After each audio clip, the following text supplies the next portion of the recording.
जाँदैछु नौ डाँडा काटेर तिमीलाई एक्लै छाडेर माउन्जेल पर्खिराख है आमा घरमा दियो बालिराख है आमा आउने बाटो हेरिराख है।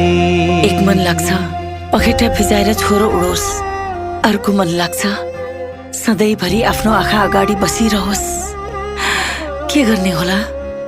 एउटा छोरा भएर आफ्नो आमा बाबाको लागि केही गर्न नसक्दा कति दुःख लाग्यो होला मलाई। तपाईँ र बाबालाई सुखी र खुसी बनाउनु जिम्मा मेरो। ठुलै सपना देख्यौ बामा छोराले केही गर्छ कि भनी